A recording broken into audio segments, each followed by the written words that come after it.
అత్యంత ఆదరణ పొందుతున్న number 1 premium range beauty products ARM pearl beauty. General గా అభివృద్ధి చెందుతున్న నగరాల్లో అద్దెకుండడం అంటే ఖర్చుతో కూడుకున్న పని. ఏ యజమాని అడిగినా అద్దె వేలల్లో చెప్తుంటారు. దీనికి భయపడి కొందరు కిరాయిదారులు ఇరుకు గదుల్లో ఉంటుంటే, మరికొందరు చేసేదేం లేక అద్దె ఎక్కువైనా పర్లేదని అదే ఇంట్లో రెంటుకుంటున్నారు. ఇక సంవత్సరం పెంచే అద్దెను తట్టుకోలేక కిరాయికుండే వ్యక్తులు అనేక అవస్థలు పడుతుంటారు. కానీ ఒకచోట ఇంటి యజమాని మాత్రం 5 ఏళ్ల పాటు అద్దె పెంచడం లేదంటే నమ్ముతారా? అవును, మీరు విన్నది నిజమే. యజమాని మంచితనంపై ఓ కిరాయిదారు సోషల్ మీడియాలో చేసిన పోస్ట్ ఇప్పుడు నెట్టింట వైరల్గా మారుతోంది.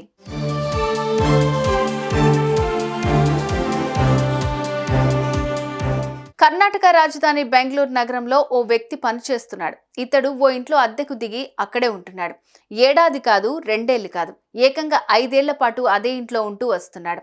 ఇక్కడ విషయం ఏంటంటే, మామూలుగా ప్రతి ఏడాది ఎంతో కొంత అద్దె పెంచాలనేది ఇంటి యజమానులకు బాగా తెలుసు.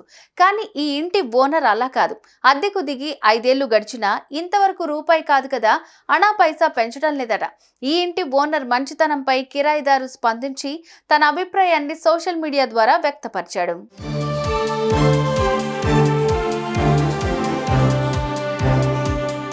నేను అద్దెకుంటున్న ఇంటి యజమాని వయస్సు 65 ఏళ్ల పైనే ఉంటుందని, 5 ఏళ్ల నుంచి నేను ఇక్కడే ఉంటున్నానని సదరు అద్దెదారు పేర్కొన్నాడు. ఈ రోజు నాకు డిన్నర్ తీసుకువచ్చాడని, తన పట్ల ఇంతవరకు ఎవరు ఇంత ప్రేమ, అభిమానం చూపించిన దాఖలాలు లేవని రాసుకొచ్చాడు. నా ఇంటి యజమాని వృద్ధుడని, అందరితో కలివిడిగా ఉంటాడని తెలిపాడు. అయితే తాను 2018 నుంచి ఆ వృద్ధుడి ఇంట్లో అద్దెకుంటున్నారు. కానీ ఇన్నేళ్లు గడిచినా ఇప్పటి వరకు అద్దె పెంచలేదని పేర్కొన్నాడు.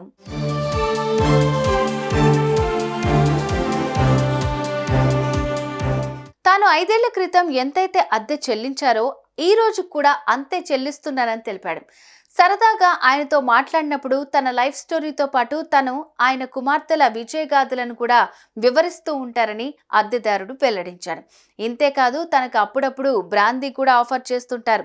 కానీ నాకు అలవాటు లేక తాగనన్నారు.